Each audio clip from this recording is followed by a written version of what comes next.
بسم اللہ الرحمن الرحیم۔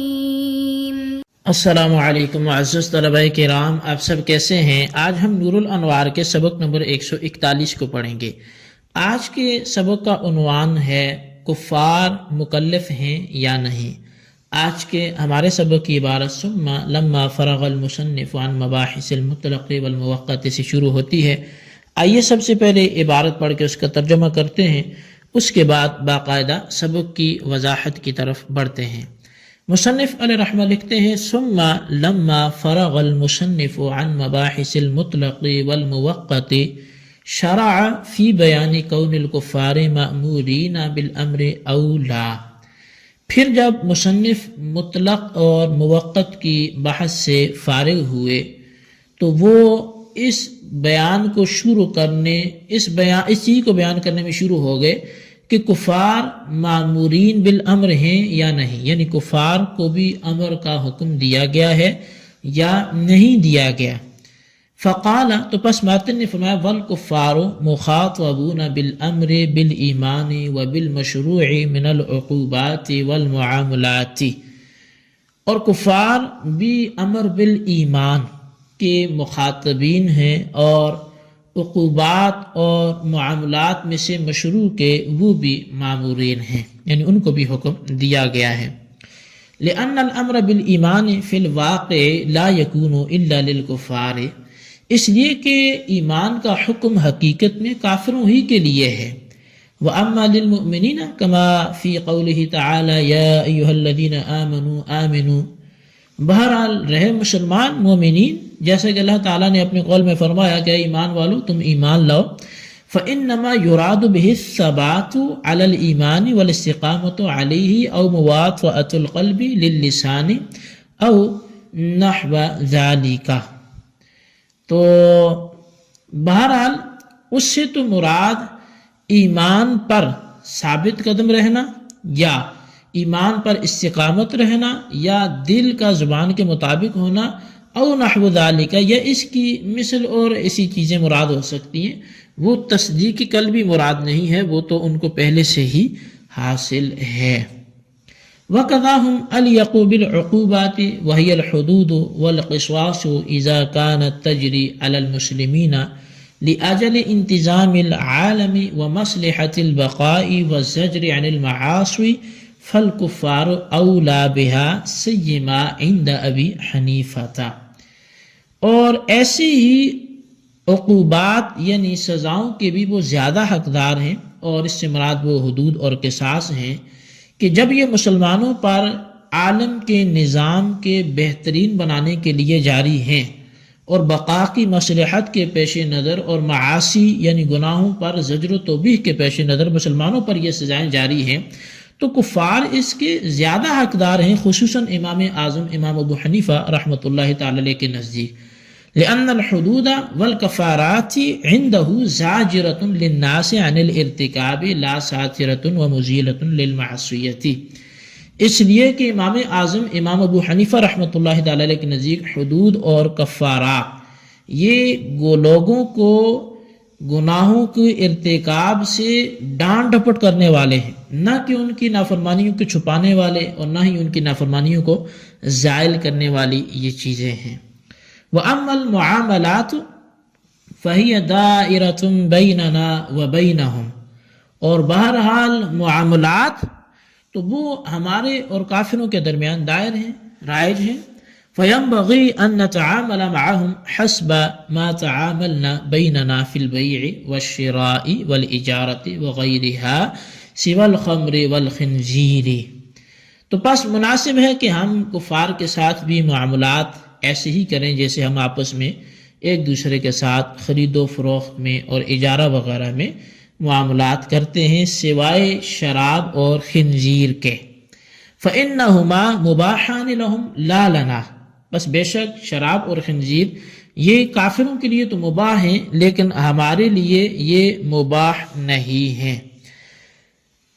وَأَشَارَ إِلَيْهِ علیہ الصلاۃ والسلام، اور نبی علیہ الصلاۃ والسلام نے اسی طرف اشارہ کیا ہے بقولہ، اپنے اس قول سے، الخمر لہم کالخل لنا، کہ شراب کافروں کے لیے ہمارے لیے جو سرکہ ہے اس کی طرح ہے، والخنزیر لہم کالشاۃ لنا، اور خنزیر کافروں کے حق میں جیسے ہمارے حق میں بکری ایسے ہے۔ وَإِنَّمَا بَذَلُوا الْجِزْيَةَ لِيَكُونَ دِمَاؤُهُمْ كَدِمَائِنَا وَأَمْوَالُهُمْ كَأَمْوَالِنَا، اور کفار جزیہ اس لیے دیتے ہیں کہ تاکہ ان کے خون ہمارے خون کی طرح ہو جائیں اور ان کے مال ہمارے مال کی طرح ہو جائیں، یعنی محفوظ ہو جائیں۔ جی طلبہ کرام، یہ ہمارے آج کے سبق کی عبارت اور اس کا ترجمہ تھا۔ اب آئیے اس کی باقاعدہ جو وضاحت اور تشریح ہے اس کی طرف بڑھتے ہیں۔ تو مصنف علیہ رحمہ نے جب امر مطلق اور موقت کی مباحث سے فراغت حاصل کی تو اب انہوں نے جس بحث کو شروع کیا ہے وہ یہ ہے کہ کفار اوامر کے مخاطب ہیں یا نہیں، یعنی شارع کے اوامر سے جو چیزیں ثابت ہوتی ہیں آیا کفار ان کے مکلف ہیں یا مکلف نہیں ہیں۔ چنانچہ مصنف نے فرمایا کہ کفار ایمان لانے اور حدود و قصاص اور معاملات سے متعلق احکام بجا لانے کے مکلف اور مخاطب ہیں، کیونکہ ایمان لانے کا حکم حقیقت میں کفار ہی کو ہوتا ہے، مومنین کو نہیں ہوتا۔ لیکن رہا یہ سوال کہ اللہ تعالیٰ کا ارشاد ہے یا ایھا الذین آمنوا آمنوا، کہ اے ایمان والو ایمان لاؤ، تو اس میں مومنوں کو خطاب کیوں کیا گیا؟ تو اس لیے کہ مومنین سے ایمان کے مطالبہ کرنا یہ تو تحصیل حاصل ہے، یعنی جو چیز پہلے سے وہ ان کو حاصل ہے تو وہ دوبارہ سے حاصل کرنا یہ تحصیل حاصل ہوتا ہے جو محال ہے۔ تو اس کے چند جوابات دیے گئے ہیں۔ پہلا جواب یہ ہے کہ آیت میں لفظ آمنو امر کا صیغہ ہے، اور امر کا صیغہ جس طرح ایجاد فعل اور احداث فعل کی طلب پر دلالت کرتا ہے اسی طرح بقائے فعل کی طلب پر بھی دلالت کرتا ہے۔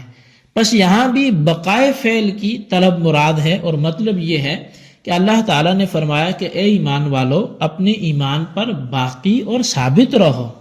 بہرحال جب یہاں امر کا صیغہ احداث فعل کی طلب پر دلالت کرنے کے لیے نہیں ہے بلکہ ثبات فعل اور بقائے فعل کی طلب پر دلالت کرنے کے لیے ہے، تو تحصیل حاصل کا اشکال یا سوال پھر واقع نہیں ہوگا۔ اچھا، دوسرا اس کا جواب یہ دیا گیا کہ یہ خطاب مومنین منافقین کو ہے، یعنی اے زبان سے ایمان لانے والو دل سے بھی ایمان قبول کرو، یعنی دل کو زبان کے مطابق کرو۔ اس صورت میں احداث ایمان پر دلالت کرنے کے باوجود تحصیل حاصل کا اعتراض واقع نہیں ہوگا۔ اور تیسرا جواب یہ دیا گیا کہ یہ خطاب اہل کتاب کو ہے، یعنی اے سابقہ نبیوں اور کتابوں پر ایمان لانے والو قرآن اور صاحب قرآن صلی اللہ علیہ وسلم پر بھی ایمان لاؤ۔ اس صورت میں بھی امر کا صیغہ احداث ایمان پر دلالت کرے گا مگر تحصیل حاصل کے اعتراض واقع نہیں ہوگا۔ تو برحال واقع میں حقیقت میں ایمان لانے کا خطاب کفار ہی کو ہوتا ہے، مومنین کو یہ خطاب نہیں ہوتا۔ اور رہا عقوبات یعنی حدود و قصاص کا معاملہ تو ان کے زیادہ مستحق کفار ہی ہیں، کیونکہ حدود و قصاص کے نفاذ مسلمانوں پر اس لیے ہوتا ہے تاکہ عالم کا نظم و ضبط برقرار رہے اور بقائے عالم کی مصلحت کار فرما رہے اور معاصی سے رکاوٹ اور تنبیہ یہ ہوتی رہے۔